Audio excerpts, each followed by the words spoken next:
ibu itu senang banget, terharu, terharu segala macam. Saya nggak nyangka kan di perut saya ternyata bisa mengandung 9 bulan, terus tiba-tiba keluar anaknya segede gitu. Jadi senang banget, kaget sih. Terus anaknya kan cowok. Amin, puji Tuhan sehat. Ya gitu. Nah, kemarin prosesnya aku pakai sesar. Tanggal 11 bulan 11 jam 11 lewat 11 ya. Berat badannya berapa ya kemarin ya? Berat badannya berapa ya, Vida? 2990. 2990 hampir 3 kilo. Tingginya berapa? 48. Tingginya 48 cm. Puji Tuhan sehat dan normal. Amin. Walaupun disumpahin netizen apa segala macam, ya udahlah. Netizen jahat banget, sumpahin anak gue cacat apa sumpahin anak gue mati, pas saya jahat banget. Tapi untungnya puji Tuhan sehat. Biarkan doa netizen yang jahat-jahat tidak berbalik kepada mereka.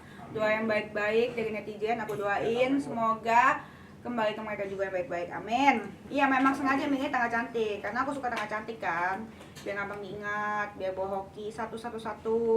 Jadi kan cita-citanya kan nanti Baby DC itu kan mau jadi orang nomor 1 di Indonesia. Amin. Mau jadi presiden tahun 2024. Hidup Baby DC. Amin. 2024? Pas dong, pas. 111 orang nomor 1 gitu. Nah, belum ada nih Baby DC ini, masih bingung nih apa namanya. Sementara anaknya udah lahir nih, nanti malam masih tulis di rumah sakit. Tadi udah ditanyain nama anaknya, nama mamanya siapa, nama mamanya kan jelas gua. Terus nama anaknya siapa, belum tahu. Terus ditanya nama bapaknya siapa, saya bilang bapaknya udah mati. Oh iya, sedih sih kemarin kan waktu itu kan ditanyain kan, nah ini berkali-kali kan, nanti temeninnya sama siapa, yang masuk keluarga siapa. Mama gue takut darah, Vito takut darah. Ya kayak kan yang temenin ya editor. Iya, kayaknya cuman di dunia ini cuman gue dong nih yang akhirnya ditemenin sama editor. Editor terus itu ya udah nggak apa-apa, yang penting ada yang nemenin kan, biar gimana pun yang penting anaknya sehat.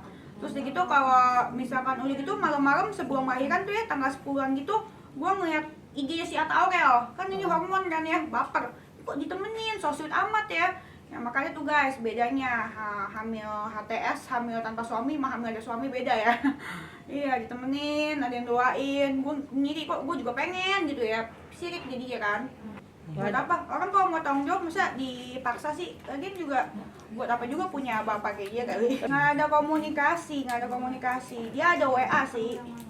Dia ada WA ke HP Vida, cuma bukan ke HP. Nanyain apa tuh dia? Apa? Bilang apa kabar kah atau apa? Dia kayaknya lagi mabok deh. Nanti panjang banget. Saya bacain ya.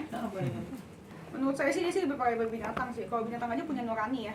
Buktinya kalau misalnya gini loh. Saya soalnya pernah bilang sama dia. Ini yang bikin saya benci banget sama dia loh. Yang saya kesel sama dia. Gini. Saya pernah bilang sama dia, gua sama lu ribut nggak apa-apa, tapi jangan sampai anaknya ke bawah-bawah, kasihan. Lu nih anak kan kagak salah, anak ini adalah anak yang tidak bersalah. Lahirnya juga dia kagak bisa milih di rahim gue atau di lahir di rahim gue atau di rahim siapa gitu, atau lahir di rahimnya Keanu Reeves kan dia nggak bisa pilih kan. Dia lahir di rahim gue itu kan karena perbuatan salah kita berdua. Masa kita berdua berantem jangan ada dampaknya. Dulu tuh gue udah tahu kalau misalkan nggak ada surat, pasti dia dikata-katain sama netizen se-Indonesia tuh anak haram. Kayak gitu, makanya nggak mikir, gak susah sih, nggak ada otak.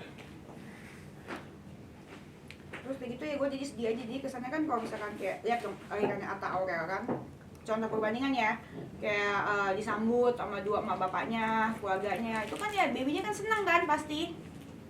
Terus dia WA kayak gini nih, hola selamat malam. Di masa yang sangat sulit ini, saya ingin membicarakan situasi yang saat ini sedang kita hadapi. Terus, meskipun hubungan kita telah berakhir dan banyak hal yang mungkin tidak sesuai di antara kita, saya ingin menjaga ketenangan dan kesejahteraan untuk baby yang akan lahir nanti.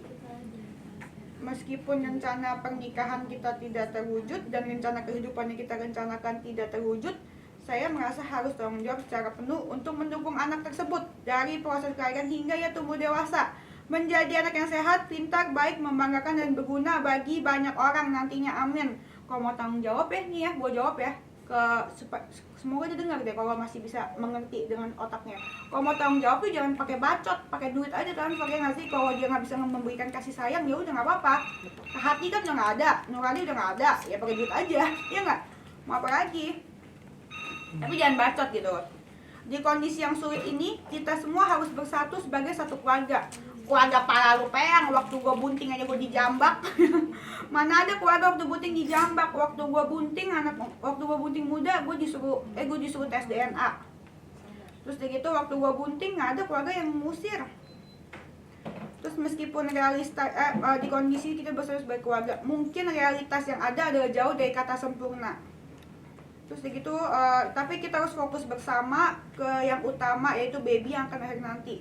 Kemana aja lu dari dulu, kalau misalkan fokus bersama, ini baby gue gedein sendiri. Gue gedein emak gue sama bapak gue, mama gue udah tua, kasihan masih nangis, mikirin nasib gue apa segala macem. Kalau misalkan air mata gue mah gue maafin, tapi kalau air mata mama gue udah gak bisa gue maafin sih. Saya pernah menikah dan gagal. Hidup saya tidak sempurna. Saya jauh dari kata sempurna. Ya memang dia manusia gagal sih, sampah menurut gue. Tapi saya harus bertanggung jawab secara penuh untuk anak saya. Jangan ngomong terus-terus tanggung jawab bukan pakai bacot sih, udah bayar aja. Kalau misalkan mau tanggung jawab ya apa? Ya bayar aja gitu, nggak usah bacot. Lagian kan dia tahu nomor rekening gue. Terus kayak gitu, saya ingin di situasi yang sulit ini kita tinggalkan ego, emosi, kebencian, dendam, dan lain-lain. Gimana kagak emosi ya? Coba lu jadi gue emosi, dimaki-maki, dituduh-tuduh, tiap hari difitnah-fitnah. Waktu masih sama dia difitnah, waktu udah putus juga difitnah. Gue gedein bayi, dibilang katanya gue gak pantas jadi ibu, tapi pantas jadi pelapor. Ini terakhir kali gue ngomongin dia ya. Karena baby Dece udah lahir ya, gue mau ngomonginnya cuma dari berkah dan kebahagiaan. Dan hari ini adalah terakhir gue ngomongin dia. Kenapa gue mau ngomongin dia hari ini? Gue mau bales, biar dia, bukan bales ya, biar dia nyampe pesannya yang gue balesan gue. Karena kan handphone ini gue blok dia. Yang ada yang bisa kontakkan mungkin tidak. Oke, saya ingin di situasi yang sangat sulit ini kita tinggalkan ego, emosi, kebencian, dendam. Bukan ego, kebencian, dendam sih. Itu orang emang harus dididik. Terus begitu kita harus bersatu sebagai keluarga. Saya harap hubungan kita bisa baik seperti saya dengan mantan istri saya Jill yang sangat baik sampai saat ini. Bahkan dengan mama papa Jill juga saya sangat baik. Oke, yang sudah saya anggap seperti mama sendiri dengan suami Jill yang sangat baik. Alah, mantan bininya ya si Jill gadis setiap hari juga dikata-katain sama dia.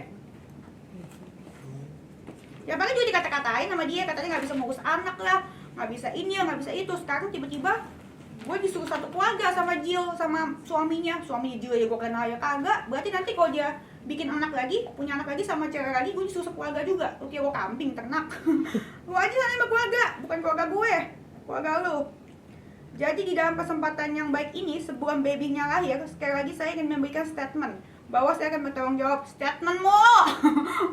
Terus begitu secara penuh dari proses kelahiran sampai baby menjadi besar dan menjadi seperti yang tentunya kita harapkan bersama. Udah nggak ada kata bersama lagi, dia bukan keluarga gua dan gue juga nggak mau. Dan karena saya sedang berada di luar negeri, saya tidak bisa secara langsung mengurus berbagai proses administrasi kelahiran baby nanti. Emang di luar negeri harus transfer? Bisa keles, kan dia sering transfer dari sana.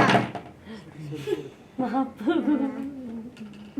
Sabar Uci. Iya, sabar jangan emosi. Oke?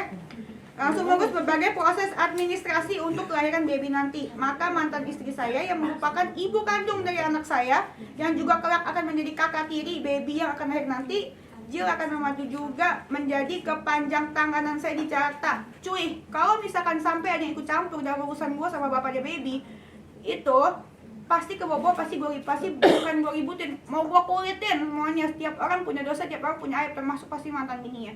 Jadi gue mohon jangan ikut campur, jangan sok-sokan mau ngurusin administrasi. Itu si bapaknya baby punya tangan. Kalau dia mau tanggung jawab sendiri, harus belajar dididik. Lagian juga gue kasih tau ke mantan bininya, lu tiap hari juga dikata-katain sama bapaknya baby. Katanya mantan bininya lu juga dibilang katanya selingkuh lah, apalah. Kata-katain kok lo, tenang aja, jangan sedih. Jangan pernah ikut campur karena temennya si bapaknya baby ya berarti sekarang musuh gua, apalagi keluarganya, karena dia telah membuat keluarga gua menangis, karena dia telah membuat anak di dalam perut gua itu dikatakan anak haram.